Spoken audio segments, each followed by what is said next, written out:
നമസ്കാരം. 2025 IPL ആദ്യത്തെ match KKR vs RCB. KKR ഈ വർഷം IPL വരുന്നത് ഡിഫെൻഡിങ് ചാമ്പ്യനായിട്ടാണ്. അതായത് കഴിഞ്ഞ വർഷത്തെ ചാമ്പ്യനായിരുന്നു KKR. RCB ആവട്ടെ RRമായിട്ട് പരാജയപ്പെട്ട് പ്ലേ ഓഫിൽ കഴിഞ്ഞ വർഷം പുറത്തു പോയിരുന്നു. പക്ഷേ കഴിഞ്ഞ വർഷം ഒരു ലെജൻഡറി കംബാക്ക് ഉണ്ടായിരുന്നു RCBയുടെ. അതായത് ഫസ്റ്റ് ഹാഫിൽ തകർന്നടിഞ്ഞതിന് ശേഷം സെക്കൻഡ് ഹാഫ് ഓഫ് IPL ഒരു ഫീനിക്സ് പക്ഷിയെ പോലെ RCB ഇങ്ങനെ ഉയർന്നു വന്നിട്ട് പ്ലേ ഓഫിലേക്ക് കയറി. അവസാനം ചെന്നൈയായിട്ടുള്ള മാച്ചൊക്കെ ഭയങ്കര ആവേശകരമായിരുന്നു. അപ്പോൾ ആ ഒരു കംബാക്ക് ഭയങ്കര ഒരു ലെജൻഡറി ആയിരുന്നു കഴിഞ്ഞ വർഷത്തെ RCBയുടെ. അപ്പോൾ അത് കൊടുക്കുന്ന ഒരു കോൺഫിഡൻസ് തീർച്ചയായിട്ടും RCBക്ക് ഉണ്ട്. അതുപോലെ തന്നെ കഴിഞ്ഞ വർഷം ചാമ്പ്യൻ ആയിരുന്നു എന്നുള്ളൊരു കോൺഫിഡൻസ് KKRനും ഉണ്ട്. IPL KKR vs RCBയുടെ ഒരു ഹിസ്റ്ററി എടുത്ത് നോക്കുകയാണെങ്കിൽ, അതായത് ഹെഡ് ടു ഹെഡ് നോക്കുകയാണെന്നുണ്ടെങ്കിൽ മൊത്തം 34 മാച്ചുകൾ നടന്നിട്ടുണ്ട്. അതിനകത്ത് 14 മാച്ചുകൾ മാത്രമേ RCB ജയിച്ചിട്ടുള്ളൂ. 20 മാച്ച് KKR ആണ് ജയിച്ചിരിക്കുന്നത്. ഇനി ഏറ്റവും അവസാനം നടന്ന 5 മാച്ച് എടുത്ത് നോക്കുകയാണെന്നുണ്ടെങ്കിൽ അതിനകത്ത് ഒരു മാച്ച് മാത്രമേ RCB ജയിച്ചിട്ടുള്ളൂ. ബാക്കി 4 മാച്ചും KKR തന്നെയാണ് ജയിച്ചിരിക്കുന്നത്. അതിനകത്ത് വേറൊരു പ്രത്യേകതയും കൊണ്ടുണ്ട്. കഴിഞ്ഞ 2 വർഷം, അതായത് 2023, 2024 ഒരു മാച്ച് പോലും RCB KKR ജയിച്ചിട്ടില്ല. ഹോം മാച്ചും എവേ മാച്ചും KKRമായിട്ട് RCB തോൽക്കുകയാണ് ഉണ്ടായത്. രണ്ട് ടീമിനും ഈ വർഷം പുതിയ ക്യാപ്റ്റനാണ്. KKRനെ ഈ വർഷം നയിക്കുന്നത് അജിങ്ക്യ രഹാനെയാണ്. അതുപോലെ തന്നെ RCB ഈ വർഷം നയിക്കുന്നത് പുതിയ ക്യാപ്റ്റൻ രജത് പട്ടീദറാണ്. KKR നോക്കുകയാണെന്നുണ്ടെങ്കിൽ കഴിഞ്ഞ വർഷത്തെ ക്യാപ്റ്റൻ ശ്രേയസ് അയ്യർ ഇല്ലെങ്കിൽ പോലും ആ ഒരു വിന്നിംഗ് കോമ്പിനേഷൻ, ഏകദേശം ആ ഒരു ബാലൻസ് അതേപോലെ കീപ്പ് ചെയ്യാൻ ഈ ഓപ്ഷൻ കഴിഞ്ഞപ്പോൾ KKRന് സാധിച്ചിട്ടുണ്ട്. ഏകദേശം കോർ ടീമൊക്കെ സെയിം തന്നെയാണ്. ഇനി RCBയിലേക്ക് വന്നു കഴിഞ്ഞാൽ കഴിഞ്ഞ വർഷം ഇല്ലാതിരുന്ന, അല്ലെങ്കിൽ ഇതുവരെ ഇല്ലാതിരുന്ന രീതിയിൽ ഒരു ബോളിംഗ് ഡിപ്പാർട്ട്മെൻറ്റ് സ്ട്രെങ്തൻ ചെയ്യാനായിട്ട് RCBക്ക് സാധിച്ചിട്ടുണ്ട്. അതുപോലെ തന്നെ പഴയ പോലെ തന്നെ അവരുടെ എക്സ്പ്ലോസീവ് ആയിട്ടുള്ളൊരു ബാറ്റിംഗ് ലൈനപ്പ് ബിൽഡ് ചെയ്യാനും RCBക്ക് സാധിച്ചിട്ടുണ്ട്. ഇനി നമുക്ക് രണ്ട് ടീമിലെയും എക്സ് ഫാക്ടർ ആവാൻ സാധ്യതയുള്ള കുറച്ച് പ്ലേയേഴ്സ് നോക്കാം. അതായത് KKRനെ സംബന്ധിച്ച് നോക്കുകയാണെന്നുണ്ടെങ്കിൽ വരുൺ ചക്രവർത്തി, സുനിൽ നരൈൻ, റസൽ, ഇവരുടെ 3 പേരുടെയും ഫോം വളരെ ഇമ്പോർട്ടൻ്റ് ആണ്. കഴിഞ്ഞ വർഷം ഏറ്റവും കൂടുതൽ കോൺട്രിബ്യൂട്ട് ചെയ്തതും ഇവർ തന്നെയാണ്. അപ്പോൾ ഇവർ 3 പേരും ഈ വർഷം അവരുടെ ഒരു ഫോം, കഴിഞ്ഞ വർഷത്തെ ആ ഒരു എക്സ്ട്രാ ഓർഡിനറി ആയിട്ടുള്ള ഒരു പെർഫോമൻസ് ഈ വർഷം കണ്ടിന്യൂ ചെയ്യാൻ പറ്റുമോ എന്നുള്ളത് ഉറ്റുനോക്കുന്ന ഒരു കാര്യമാണ്. ഇനി RCBയിലേക്ക് വരികയാണെന്നുണ്ടെങ്കിൽ ഭുവനേശ്വർ കുമാർ ഈ വർഷം RCBയിലേക്ക് വരുമ്പോൾ ഒരുപാട് പ്രതീക്ഷയാണ് മാനേജ്മെന്റിനും അതുപോലെ തന്നെ ഫാൻസിനും ഉള്ളത്. കാരണം ഇത്രയും എക്സ്പീരിയൻസ്ഡ് ആയിട്ടുള്ള ഒരു ബോളറാണ്. എന്നും എക്കാലവും വീക്കായിട്ടുള്ള RCBയുടെ ബോളിംഗ് ലൈനപ്പിനെ ഈ വർഷം സ്ട്രെങ്തൻ ചെയ്യാനായിട്ട് അവർ കൊണ്ടുവന്നിട്ടുള്ള അല്ലെങ്കിൽ കണ്ടിട്ടുള്ള ഒരു മാർഗ്ഗമാണ് ഭുവനേശ്വർ കുമാർ. അപ്പോൾ ഭുവനേശ്വർ കുമാർ എങ്ങനെ ഈ സീസണിൽ പെർഫോം ചെയ്യുമെന്നുള്ളത് വളരെ ക്രൂഷ്യൽ ആയിട്ടുള്ള ഒരു കാര്യമാണ് RCBയെ സംബന്ധിച്ച്. കാരണം ഇപ്പോൾ SRHൽ നോക്കുകയാണെങ്കിൽ കഴിഞ്ഞ 1-2 വർഷങ്ങൾ കുറച്ച് എക്സ്പെൻസീവ് ആയിട്ടാണ് ഭുവനേശ്വർ കുമാർ നമ്മൾ കണ്ടിട്ടുള്ളത്. അപ്പോൾ ഇനി ചിന്ന സമയം കൂടെ വരുമ്പോൾ, അതായത് RCBയുടെ കണ്ടീഷനിലേക്ക് വരുമ്പോൾ ഭുവനേശ്വർ കുമാർ എങ്ങനെ പെർഫോം ചെയ്യുമെന്നുള്ളത് RCBയെ സംബന്ധിച്ച് ക്രൂഷ്യലാണ്. ഇനി രണ്ടാമത്തെ കാര്യം, ജിതേഷ് ശർമ്മ, കൃണാൽ പാണ്ഡ്യ, ഈ 2 പ്ലേയേഴ്സിൻ്റെ പെർഫോമൻസും RCBയെ സംബന്ധിച്ച് ക്രൂഷ്യലാണ്. കാരണം എന്നും എക്കാലം RCBക്ക് ടോപ്പ് ഓർഡറിൽ എക്സ്പ്ലോസീവ് ആയിട്ടുള്ള ബാറ്റ്സ്മാൻമാരും അല്ലെങ്കിൽ ഓവർസീസ് ബാറ്റ്സ്മാൻമാരും ഉണ്ടായിട്ടുണ്ട്. പക്ഷേ ക്വാളിറ്റി ആയിട്ടുള്ള ഇന്ത്യൻ ബാറ്റ്സ്മാൻമാരാണ് RCBക്ക് എന്നും ഒരു തലവേദനയായിട്ടുള്ളത്. അപ്പോൾ ഇവർ രണ്ടുപേരാണ് മിഡിൽ ഓർഡറിൽ RCBയുടെ ഒരു നെടുന്തൂണെന്ന് പറയാൻ പറ്റുന്ന 2 ബാറ്റ്സ്മാൻമാർ. അതുപോലെ തന്നെ മറ്റൊരു കാര്യമാണ്, 3 ഇംഗ്ലീഷ് പ്ലേയേഴ്സ് ഉണ്ട് ഇവർക്ക്. ഫിൽ സോൾട്ട്, അതുപോലെ തന്നെ ജേക്കബ് ബേത്തൽ, അതുപോലെ തന്നെ ലിവിങ്സ്റ്റൺ. ഈ 3 പ്ലേയേഴ്സിൻ്റെ പെർഫോമൻസും തീർച്ചയായിട്ടും ഇമ്പോർട്ടൻ്റ് ആയിട്ടുള്ളൊരു കാര്യമാണ്. ഇപ്പോൾ കഴിഞ്ഞ റീസെൻ്റ് ആയിട്ടുള്ള മാച്ചുകളൊക്കെ നോക്കുകയാണെന്നുണ്ടെങ്കിൽ ഇവരുടെ പെർഫോമൻസ് അത്ര നല്ല രീതിയിലല്ല പോകുന്നത്. കുറച്ച് ഫോമിൽ ചെറിയ ഡിപ്പ് കാണുന്നുണ്ട് ഇവർക്ക് 3 പേർക്കും. അതുകൊണ്ട് തന്നെ ഇവരുടെ 3 പേരുടെയും പെർഫോമൻസും RCBയെ സംബന്ധിച്ച് വളരെ ഇമ്പോർട്ടൻ്റ് ആണ്. ഇനി നമുക്ക് പിച്ച് ആൻഡ് ഗ്രൗണ്ട് കണ്ടീഷൻസ് ഒന്ന് നോക്കാം. ഈഡൻ ഗാർഡൻസിലാണ്. അപ്പോൾ ഹിസ്റ്റോറിക്കലി IPL ഈഡൻ ഗാർഡൻസിലേക്ക് നോക്കുകയാണെന്നുണ്ടെങ്കിൽ 93 മാച്ചസ് നടന്നിട്ടുണ്ട്.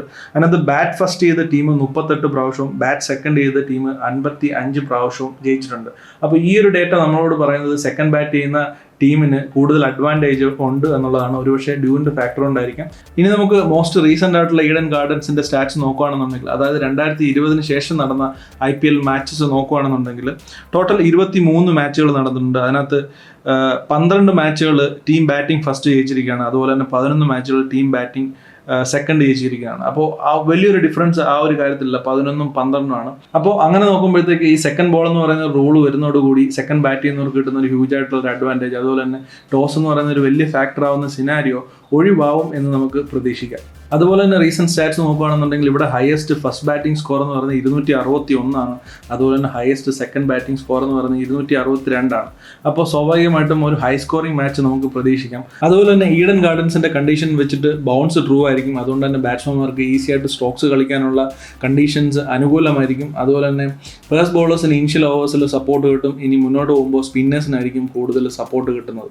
അതുപോലെ തന്നെ റീസെൻ്റ് ആയിട്ടുള്ള ഹിസ്റ്ററി നോക്കുകയാണെങ്കിൽ ഇവിടെ ഏറ്റവും കൂടുതൽ വിക്കറ്റ് എടുത്ത ബോളേഴ്സ് വരുൺ ചക്രവർത്തിയും സുനിൽ നരൈനുമാണ്. അതുകൊണ്ട് തന്നെ സ്പിന്നേഴ്സ് കൂടുതലിന് സപ്പോർട്ട് ചെയ്യും എന്ന് നമുക്ക് പ്രതീക്ഷിക്കാം. അപ്പോൾ മൊത്തത്തിൽ നോക്കുമ്പോൾ കണ്ടീഷൻസ് കുറച്ച് KKRനെ ഫേവർ ചെയ്യുന്നതായിട്ടാണ് വരുന്നത്. കാരണം RCBയുടെ സ്പിൻ ഡിപ്പാർട്ട്മെൻറ്റ് അത്ര സ്ട്രോങ് അല്ല എങ്കിൽ KKRൻ്റെ സ്പിൻ ഡിപ്പാർട്ട്മെൻറ്റ് നല്ല സ്ട്രോങ് ആണ്. ഇനി പേസ് ബോളിങ്ങിലേക്ക് വരുവാണെന്നുണ്ടെങ്കിൽ RCB കുറച്ച് എക്സ്പീരിയൻസ്ഡ് ആയിട്ടുള്ള പേസ് ബോളേഴ്സ് ഉണ്ട്. KKRൽ നോക്കുകയാണെന്നുണ്ടെങ്കിൽ അത്ര എക്സ്പീരിയൻസ്ഡ് അല്ല, കമ്പാരിറ്റീവ്ലി അത്ര എക്സ്പീരിയൻസ് അല്ലാത്ത ഒരു പേസ് ബോളിംഗ് അറ്റാക്കാണുള്ളത്. ഇനി രണ്ട് ടീമിൻ്റെ ബാറ്റിംഗ് കമ്പയർ ചെയ്യുകയാണെന്നുണ്ടെങ്കിൽ RCBയുടെ ടോപ്പ് ഓർഡർ വളരെ സ്ട്രോങ് ആണ്. KKRൻ്റെ ടോപ്പ് ഓർഡർ ഡിപ്പെൻഡിങ് അപ്പോൺ ഫോമാണ്. രഹാനെ ആയാലും അതുപോലെ തന്നെ ഡീകോക്ക് ആയാലും ഈ സീസണിൽ എങ്ങനെ പെർഫോം ചെയ്യുന്നുള്ളത് നമുക്ക് മുന്നോട്ട് കണ്ടു തന്നെ അറിയേണ്ട കാര്യമാണ്. ഇനി മിഡിൽ ഓർഡറിലേക്ക് വരുവാണെന്നുണ്ടെങ്കിൽ KKRൻ്റെ മിഡിൽ ഓർഡർ വളരെ സ്ട്രോങ് ആണ്. ഇപ്പോൾ RCB സംബന്ധിച്ച് നോക്കുകയാണെങ്കിൽ കുറച്ച് അൺപ്രഡിക്റ്റബിൾ ആണ്. കാരണം കമ്പാരിറ്റീവ്ലി എക്സ്പീരിയൻസ് കുറഞ്ഞ ബാറ്റ്സ്മാൻമാരാണ്. ഇന്ത്യൻ ബാറ്റ്സ്മാൻമാർ നോക്കുകയാണെങ്കിൽ ജിതേഷ് ശർമ്മ, കൃണാൽ പാണ്ഡ്യ. ഇനി അതല്ലാതെ ഫിനിഷേഴ്സ് ഇവരെ നോക്കുകയാണെന്നുണ്ടെങ്കിൽ ടിം ഡേവിഡ് അല്ലെങ്കിൽ ഷെപ്പേർഡ്, ഇവരൊക്കെ അത്ര ട്രസ്റ്റ് വർത്തി ആയിട്ടുള്ള ഫിനിഷേഴ്സും അല്ല.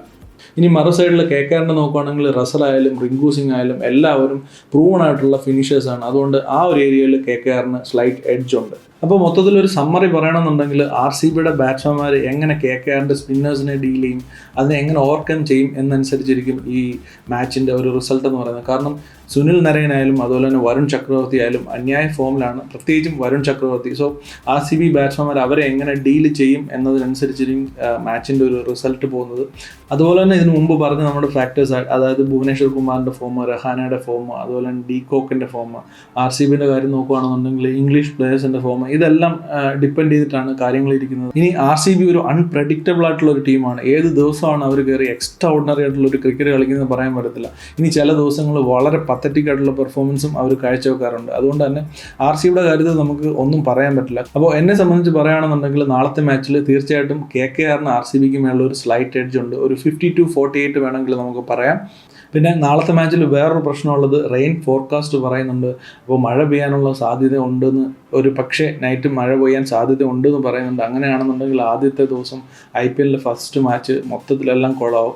അപ്പോൾ എന്തായാലും മഴയൊന്നും പെയ്യാതെ മാച്ച് നടക്കട്ടെ. ഈ മാച്ച് കഴിഞ്ഞ ഉടനെ അതിൻ്റെ റിവ്യൂ ആയിട്ട് നമ്മളുടെ വീഡിയോ ഉണ്ടാവും. അതുപോലെ തന്നെ മറ്റു മാച്ചുകളുടെ പ്രിവ്യൂ വീഡിയോസ് ഉണ്ടാവും. തീർച്ചയായിട്ടും സ്റ്റേ ട്യൂൺഡ്. ആൻഡ് ഈ വീഡിയോ ഇഷ്ടപ്പെട്ടെന്നുണ്ടെങ്കിൽ തീർച്ചയായിട്ടും ഒരു ലൈക്ക് ചെയ്യുക. നിങ്ങൾക്ക് കൂടുതൽ വീഡിയോസ് കാണാൻ താല്പര്യമുണ്ടെന്നുണ്ടെങ്കിൽ തീർച്ചയായിട്ടും സബ്സ്ക്രൈബ് ചെയ്യുക, സപ്പോർട്ട് ചെയ്യുക. നിങ്ങളുടെ അഭിപ്രായങ്ങൾ തീർച്ചയായിട്ടും കമൻസിൽ അറിയിക്കുക. നമുക്ക് ഡിസ്കഷൻസ് തീർച്ചയായിട്ടും കമൻറ്റ് സെക്ഷനിൽ കൂടുതൽ കാര്യങ്ങൾ ഈ മാച്ചിനെ പറ്റി അഭിപ്രായ വ്യത്യാസങ്ങളൊക്കെ നമുക്ക് കമൻറ്റ് സെക്ഷനിൽ ഡിസ്കസ് ചെയ്യാം. അപ്പോൾ മറ്റൊരു വീഡിയോയിൽ വീണ്ടും കാണുന്നവരെ ബൈ.